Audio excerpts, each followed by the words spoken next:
Well, Corpse Factory, episode 8.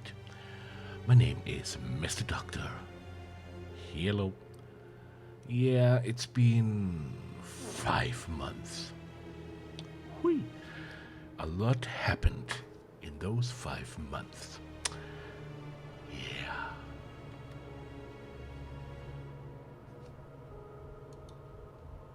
My photo killed that woman. That woman killed herself because of my photo.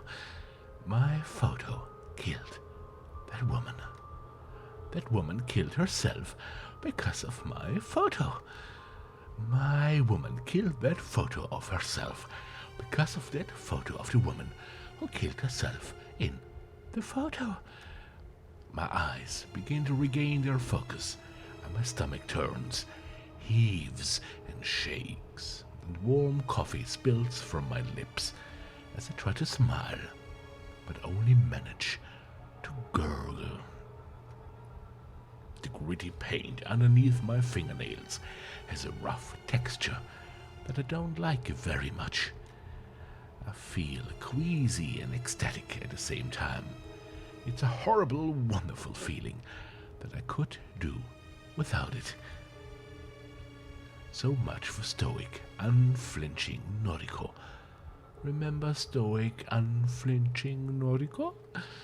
This is her, writhing on the bathroom floor, her lungs working once more and her breath ragged and gasping, sucking in air like a mosquito sucks in blood. This is Noriko. Noriko with her grandiose fantasies of death and killing people without having to kill them at all, without having to leave her apartment, because the outside world is scary and there are people out there probably trying to kill her.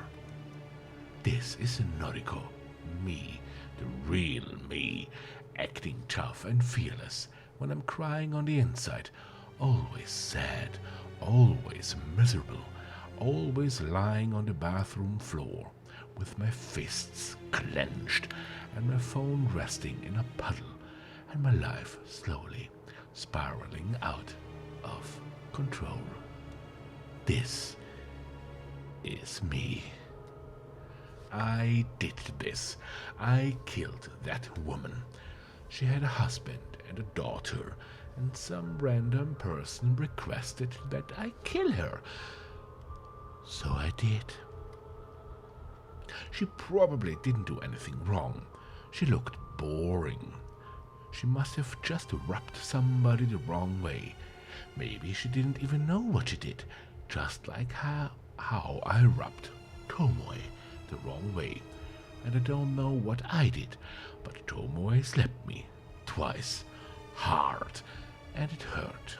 And it must have hurt that woman too, when she strangled herself and killed herself. I killed her. I directly killed her with my indirect actions. She's dead now, and I'm alive. I'm still here, lying on the bathroom floor of the 14th story of Shinjuku's Temujin office building, and I have paint underneath my fingernails, and Aoi is going to start work here on Monday. But I did it. I killed her, finally, after countless months of pretense, of false starts, of failures and disappointments. I killed somebody again. Corpse Girl strikes for the second time. And above all else, above this grime and muck on the floor, and the tingling feeling underneath my fingernails, above all of that, this feels good. This feels so good. Blood has returned to my legs. The pins and needles have faded, and my toes quiver beneath my stockings and shoes. An electrical charge pulses down my thighs and dissipates through my feet. I manage to plant 2 hands firmly on the tiles and push myself up onto my wobbly knees. I suck in air and breathe all of it out, almost at once. I feel dizzy, and a bizarre warmth is welling up inside my stomach and chest. I manage to steady myself enough to sit back on the top of the toilet seat, with my feet planted firmly on the ground and my hand resting on my lap. I try to regain my sense of self.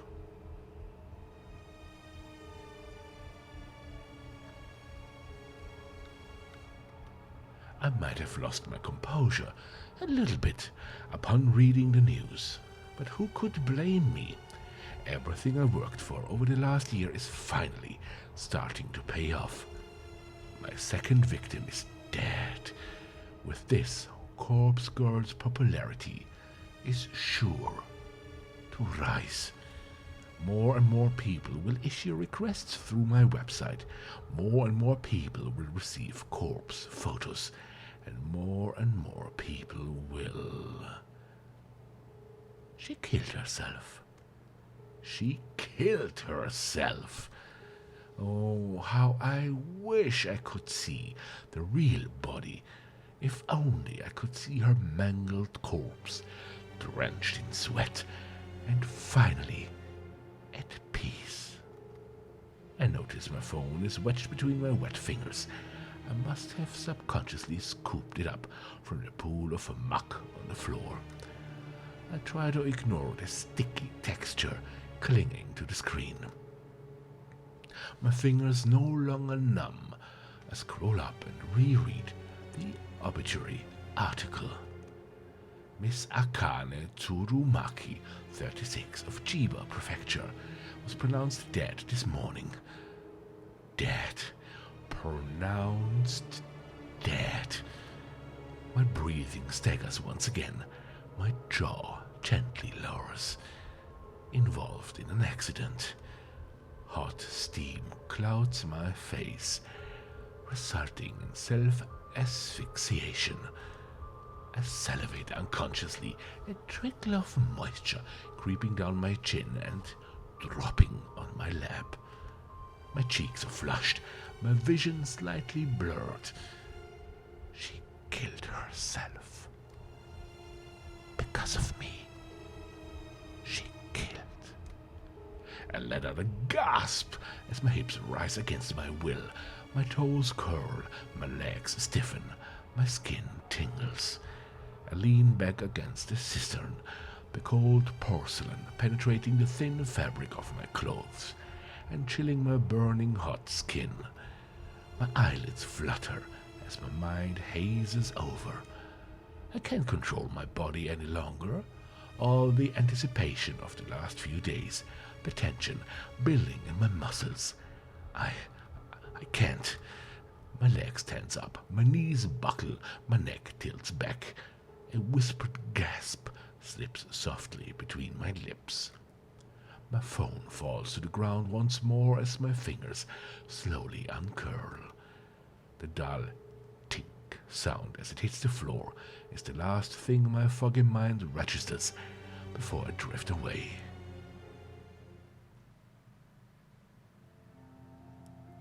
You look like horse shit. What? You look like horse shit. Tomoe's brazen drawl snaps me out of my dead-eyed stare. Looks like you've been sleeping in the sewer. It suits you. I don't know what she's talking about. I can't really focus on what she's saying. I realize I've been staring at my computer screen for about 20 minutes, rarely blinking. My mouth is dry, as though I've stopped producing saliva altogether. A dull throb in my lap causes me to cross one leg over the other in an attempt to get comfortable. You know, I'm talking here. It's rude to ignore your superior. I swallow in an attempt to moisten my parched throat before speaking in a correct voice. Do you need something? Thought you should know that Shinya and I are gonna hit the town on Friday night. Turns out he's fancied me for a while now. In the end, seems like the better gal won, don't you think? Seems that way. Is that all? I can tell Tomoe is trying to get under my skin, but I'm honestly not in the mood to deal with it right now. I thought you'd be more torn up about it. I don't care in the slightest. Why don't you go sit back at your desk? Whatever. Hey, maybe I'll meet you after work again. Why? So you can attack me again? I realize my voice was louder than intended. A few people nearby tilt their heads quizzically. Tomoe takes a cautious step back. Keep your voice down, psycho. Stuff like that's between me and you. You assaulted me. I should report you to the police. Don't you dare!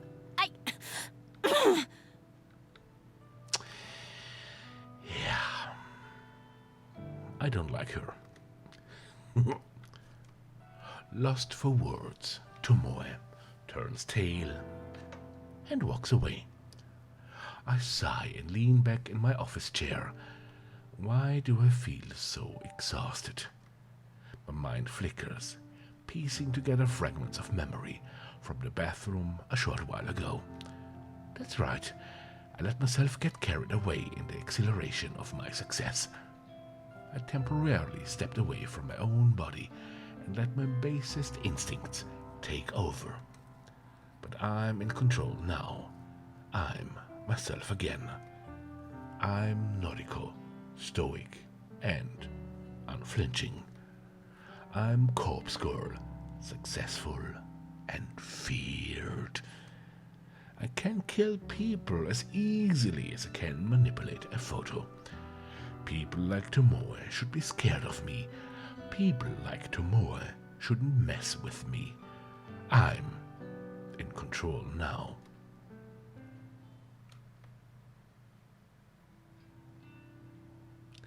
Climbing the steps to my apartment is always such a chore. I wish I'd moved into a building with an elevator, but I simply couldn't afford to when I first moved out of my own last year. These old apartment buildings creak and groan when you ascend the stairs. On top of that, you can hear the bustling of other people within their tiny homes as you progress up each floor.